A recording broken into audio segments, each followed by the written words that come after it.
Sikat na FM. Energy FM. Araw at gabi mo'y tunay na sasaya dito. Sagot namin, tugtugan, kantahan, walang patid na tawanan at kulitan. Huwag mong sabihin radyo, sabihin mo Number 1 Energy. Ito ang number 1 06.7 Energy FM. Sa bahay, opisina, kotse, taxi at jeep. What? Tricycle, FX, bus na masigip. O kaya? Palengke, internet, plaza, karinderya. Energy FM, nagbibigay saya. Huwag mong sabihin radyo, sabihin mo Number 1 Energy. Pangga, energy kaibigan mo. Pangga, energy ang numero 1. Agad tumango na at isigaw mo. Same, pero iba. Huwag mong sabihin radyo, sabihin mo Energy. Naka-energy na ba ang lahat? Lagi-lagi. Ang nag-iisang girlfriend mo sa radyo, DJ Lindsay. Ang pinakamakulit na girlfriend mo sa balat ng radyo. Isang magandang morning sa inyong lahat. Ako pa rin po nag-iisang girlfriend mo sa radio. My name is Lindsay. Makulit, pero may puso. Handang makinig sa mga kwento mo. Alam mo, feeling ko kailangan mo na siyang iwan kasi it doesn't make sense. Ang kwento sa lihim ng liham. Mahal kong Lindsay. Hi! Please call me Gary. 27 years old. DJ Lindsay, gusto ko lang pong malaman kung valid po ba ang pagiging irita ko sa pamilya ng girlfriend ko. DJ Lindsay, naiirita po ako kasi kapag nag-chat po ako sa girlfriend ko, kapatid niya yung nagre-reply. Minsan hindi ko po alam na kapatid niya pala yung kausap ko. Tapos, pinagtitripan po ako sa mga sagot niya sa akin. Hindi naman po masama paminsan, pero nakakayamot po. DJ Lindsay, yung kapatid po ng girlfriend ko is a cool girl naman. I can actually vibe with her. Pero I feel like wala nang masyadong privacy yung girlfriend ko. Pati na rin ako. Kahit po yung history ng chat namin nabubuksan ng kapatid niya. At medyo dun po ako nababother. Baka po kasi minsan mapag-usapan namin yung tungkol sa something, tapos biglang mabasa ng kapatid niyang mas bata sa kanya. Doon po ako naiinis at naiirita. I am a very expressive person. Lahat po ng nararamdaman, sinasabi ko po sa kanya. Mahilig din po akong mag-compliment sa girlfriend ko. I am full of words. Kasi alam kong mahilig makinig ang girlfriend ko sa akin. Pero kapag nababasa na po ng iba yung mga sinasabi ko, nang hindi ko naman po pinapayagan, I feel offended in a way.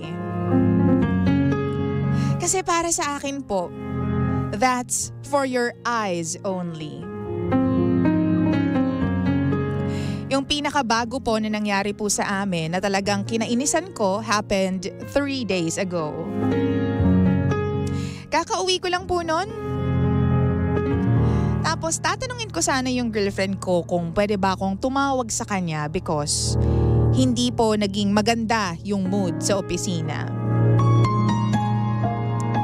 Pagod na pagod po ako nun at maraming problema nang dahil sa boss ko. po siya if nanonood ba siya ng series. Tapos, ang reply po sa akin is, ha? Saang part ka ba dapat mainis? Leg part? Thigh part? O sa wing part? Yun po ang pinaka dahilan kung bakit sumakit po ang ulo ko. At lalo pa po akong na-bad trip nung gabi na yon. Tapos laman-laman ko, DJ Lindsay, na yung kapatid na naman niya ang kausap ko. At pinagtitripan na naman po ako. For once, sinabi ko po doon sa girlfriend ko na nakakainis na. At hindi na nakakatuwa yung mga ginagawa nila. At dahil sa inis ko po, natulog na lang ako. Ako pa naman yung klase ng tao na I leave all things that angers me behind. As soon as makatulog na po ako. Kasi gusto ko po palagi na bago ang araw pagkagising ko. Pero ngayon, pati yung girlfriend ko, ang cold sa akin. Sina-silent treatment mo ako. At ang ending po is, ako daw ang dapat mag-sorry sa kanya.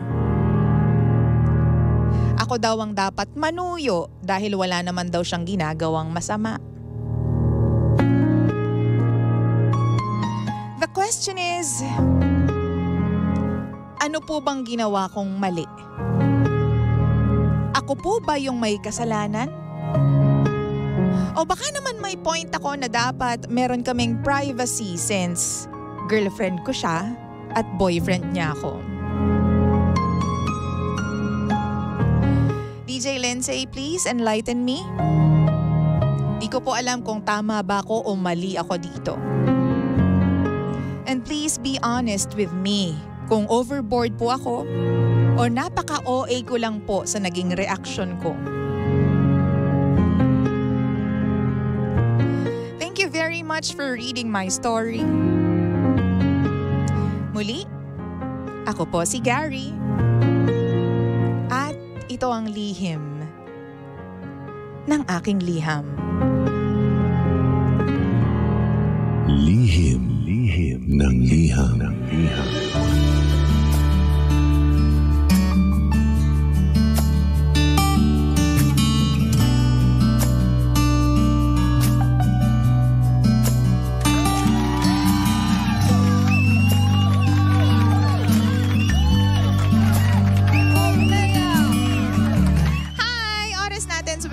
Check your time. It's 13 minutes after 9, 9:13 on the clock. Ikaw pa rin po ay nakikinig sa Lihim ng Liham. Ang programang wala kang matututunan.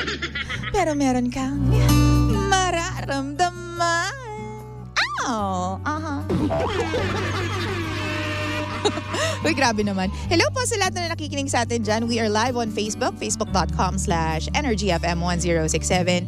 And kung kayo po ay narinig po ninyo, di ba, yung dalamhati. Gusto mo yung dalamhati ni Gary? Uy, Gary, kung nakikinig ka man, sige lang, chill ka lang dyan, calm down. Tutulungan ka namin, okay? Huwag ka mag-alala. Kasi medyo nakakatawa yung story mo, no? Sorry naman, medyo natawa lang ako. Nakakatawa at ang cute ng story mo, di ba? Oo, in fairness naman. Kasi we do not get this kind of story a lot of times, di ba? Dito sa Lihim ng Liham. But then, thank you very much then for sending in your story dito po sa ating program. And thank you din sa lahat po ng mga pangga natin na patuloy na nakikinig dito po sa Lihim ng Liham. We've been together for so long na. And basta, maraming salamat po sa inyong lahat. Kasi, I'm sorry pero kasi super close lang siguro nung girlfriend mo at saka nung kapatid niya. May mga ganyan kasing magkakapatid yung tipong kung ano ang sa akin, sa'yo din. Kung ano yung kay ate, yun din yung akin, ganon. Walang problema. Oo, diba? Pero minsan, may mga pagkakataon talaga na syempre kapag meron ng ibang taong involved, naniniwala ako na syempre, medyo distansya amigo tayo, bakla. Oo. Diba? Medyo kailangan meron talaga kayong privacy. Kasi alam mo, sa totoo lang nangyari na yan sa amin, Oo. Meron akong kilala, isang friendship ko na hindi niya naman pinapayagan yung siguro best friend niya, sige sabihin na lang natin na best friend niya na sagutin yung call sa cellphone niya. But since sobrang close nilang dalawa, sa tuwing may magtatawag doon sa kanyang cellphone, no, kahit walang permission ng kaibigan ko, sinasagot ng other friend niya.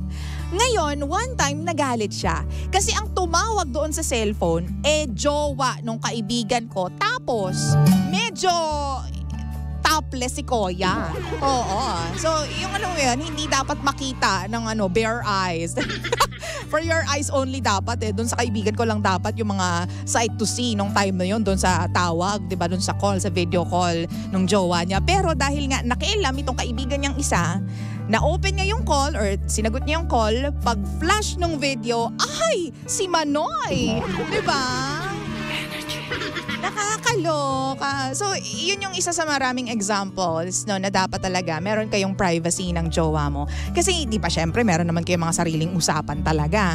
And hindi naman para makita pa or malaman ng ibang tao kung ano yung mga pinag-uusapan ninyong dalawa or ano yung mga tinitingnan ninyo. Kasi di ba nangyayari yan sa magjojowa? Halimbawa, may nakita kang nakakatawa na meme o rekta o di ba matik yan, send mo agad sa jowa mo.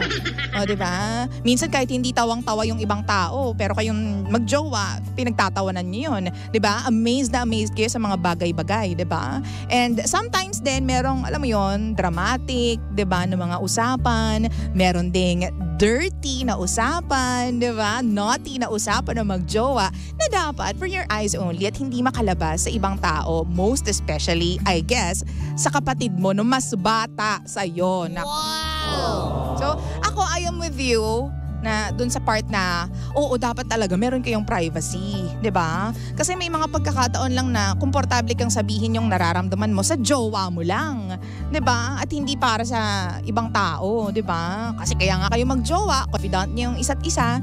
So hindi na para lumabas pa sa ibang tao yung nararamdaman at masasabi ninyo, 'di ba? So para sa akin, oo, okay lang siguro na for once sige, magalit ka kahit papaano, 'di ba? Stand your ground. Sabihin mo na hindi na nakakatuwa, 'di ba? Pero mas maganda kasi, naiintindihan din kita dun sa part, no, Gary, na nagalit ka kasi nung time na 'yon, masama yung loob mo 'di ba? Pagod ka at meron kang gustong ikuwento sa kanya, 'di ba? Na nakaka-bad trip sa opisina kaya mo gustong tumawag sa kanya. Tapos ganun pa yung nakuha mo na response, 'di ba? Oo. So, naiintindihan kita at sana naiintindihan ka rin ng jowa mo dun sa part na 'yon. Oo, kasi imbis na intindihin ka niya, nagalit pa siya. Dapat daw ikaw yung manuyo. Paktay ka diha, day. Diba? Nasaan ang hustisya? Diba? Sana naintindihan ka ni jowa mo sa part na yon.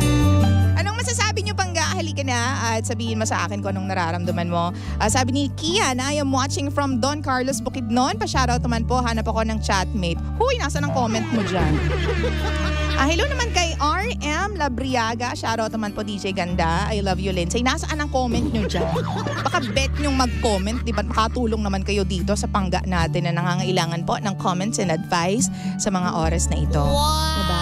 Hello po DJ Lindsay. Ako po naniniwala ako na dapat kapag may partner ka, yung mga messages na sinasabi or yung dinadamdam ng partner mo, ikaw dapat agad ang sumalo. At hindi yan dapat nalalaman ng ibang tao kahit pa pamilya mo pa sila. Tama! Kasi diba, ang pangit tingnan na yung problema ninyo, alam din ng ibang tao, ng pamilya mo. Syempre, yung batang kapatid, diba? Oo, kapag masyado na-excite yan, may nalaman siya sa inyong dalawa. Naku, patay, isusumbong yan sa nanay at tatay ninyo. Oo, diba? Pag may nabasa yan na something, hala, susumbong kita kay mama. Lagot ka, ate. Okay ah. May mga ganyan. Kaya ingatan ang mga conversations, 'di ba? Lalong-lalo na diyan sa mga messenger na 'yan. Oo. Dapat hindi rin siya basta-basta nakahawakan ng ibang tao yung mga messages at yung mga cellphone na 'yan, 'di ba? Pero meron din kasi talagang mga magkakapatid na super close nga. Siguro you have to draw the line, 'di ba? Okay na 'yon. Ako goods ako doon sa ginawa mo na sinabi mo na hindi ka na natutuwa, 'di ba? Hindi siya nakakatawa, 'di ba? Para lang malaman niya na hindi komportable yung boyfriend ko sa nangyayari na 'to, 'di ba? Hindi siya natutuwa. Oo, teka lang baka mamaya kailangan ko ng medyo mag-back out ng konti. Huy, sa kapatid 'di ba, sa kapatid niya. Huwag mo na nga munang pakialaman yung message ni Kuya mo, Gary. Ganyan. O, huwag mong basahin, para sa akin lang yan. Ganon. 'Di ba? Kasi kapag hindi ka nagalit, hindi ka nagsabi or nagsalita, walang mangyayari. Wala siyang matututunan, di ba? So para sa akin lang naman po yun, no? Oo. So para sa lahat po na merong kapatid na close po nila, di ba? Ano ba sa tingin ninyo ang kailangan gawin ni Gary? Di ba? Ako naniniwala ako na yun nga. Kasi may mga pagkakataon talaga na, alam mo yun, pagod na pagod ka, exhausted ka, gusto mo lang siyang kakwentuhan, gusto mong sabihin sa kanya lahat ng nangyari sa araw mo, pero hindi mo magawa kasi pinipiloso po ka nung nagme-message sa'yo, which is yung kapatid niya nga. Diba? Oo. Hindi mo kasi masabi ang mood ng tao kapag nag-message siya, diba? Hindi natin masabi kung ano bang nararamdaman niya. Lalo na kasi message yan eh. Very tricky, diba, mga message? Walang emotions ang messages, diba? Naiinitan ako sa mga oras na bakit init na init ako? Oo. Hindi mo masabi kasi kapag nag-send ka ng message, kaya nga maraming nami-misinterpret and nami-misunderstand na mga tao kapag may mga pagkakataon na messages lang ang sinesend nila. 'Di ba? Better to call na lang, 'di ba? To express feelings, ganyan. Kaya yun, mas nagiging messed up, mas gumugulo ang sitwasyon kasi messages lang ang sinesend. 'Di ba? Wow! Sabi ni Del Rio, Sarah, pag-usapan po ng maayos, ipaliwanag mo dapat na merong mga sikreto na para lang sa mga magjowa, pero paliwanag ng mabuti para maayos po. O sabi naman ni Marilu, wag kasing maging burara sa gamit. Oo. Hindi kasi malay mo, Ate Marilu, talagang binibigyan niya ng permission yung kapatid niya na basahin. 'Di ba? Oo. Ang problema, ang pagbigay lang ng tuldok o period with everything is yung kapatid, yung jowa mo. 'Di ba? Once and for all, kailangan sabihin niya sa kapatid niya na, ops, wag muna, wag mo babasahin yan. Oo, para sa amin lang yan ang kuya mo, o para sa amin lang yan ang boyfriend ko, ganyan. Respeto, ganyan. Oo. Respeto. Wag mo pakialaman yung cellphone ni ate. Iba na lang yung pakialaman mo. Doon kasi cellphone ni nanay. Oo. Go. Laruin mo yung cellphone ni nanay at saka ni tatay. Ganyan. Diba? May mga ganyang pagkakataon. So there, mahal ko. And to you, Gary, I hope mapatch things mo to, mapatch mo yung kung ano mang nararamdaman mo with your girlfriend. At naniniwala din naman ako na hindi naman siguro magiging dahilan yan ng breakup ninyo, no? Dahil lang sa tinanong ka kung anong part, wing part, o leg part, thigh part, ganyan. Saang part ka naiinis? Huwag naman natin hayaan na dahil lang doon di magkaroon ng lamat. Yun yung mga bagay na napapag-usapan naman ng magjowa. O pag-usapan, ayusin, i-prove nyo kung anong kailangan i-improve. Okay? Para mas maging maayos and seamless ang inyong mga relasyon. Diba? Oo, dapat maging open kayo sa isa't isa at sabihin ninyo sa isa't isa kung anong nararamdaman ninyo para kahit papaano, alam ninyo kung paano i-handle, diba, yung isa't isa, boyfriend, girlfriend, kahit pa matagal na kayo, 'di ba? Communication pa rin is the key. Mag-usap kayo and try to comprehend kasi minsan ang pangit na part is that we communicate nga pero hindi naman natin iniintindi, 'di ba? Yung sinasabi ng partner natin, 'di ba? So no matter how much we talk, no matter how much we put the message across, 'di ba? Walang mangyayari kung hindi natin iintindihin. Wow! So kailangan po ninyong intindihin ang isa't isa. Alam niyo dapat kung saan kayo manggagaling, 'di ba? Para hindi kayo, 'di ba, hindi lang puro magre-reply ka lang sa kanya para lang makasagot, mema ka lang, may masabi ka lang. 'Di ba? Galit siya. Galit ka? Sige, sasagot din ako. Galit din ako, 'di ba? So, minsan kasi ganyan lang yung nagiging rason kung ba tayo sumasagot kasi alam mong galit o dapat galit din ako, 'di ba? Galit yung boyfriend o dapat galit din yung girlfriend. Hindi dapat ganoon, 'di ba? Guys, 2024 na at hindi na po kayo bumabata, no? Oo. Ayusin po ang mga sagot sa jowa. Kasi minsan, alam mo, yan yung nagiging alam mo yung maliliit na bagay na pag pinagsama-sama mo, bigla na lang sasabog yung isang masama yung loob. Gets mo? Part yan ng mga malalaking bagay, mga problema na malaki. No? Nabubuo yung malaking problema dahil sa maliliit na inis na naipon na lang. No? Just because hindi ninyo pinag-usapan at inipon mo lang talaga. Wow! So, you have to let it out. Sabihin mo yan sa kanya. Hindi ka komportable na nababasa ng kapatid mo yung iyong message, ganyan. Hindi ka komportable na nababasa ng pamilya mo yung mga sinasabi ko, 'di ba? For your eyes only, girl. Dapat ang mga bagay-bagay. Okay.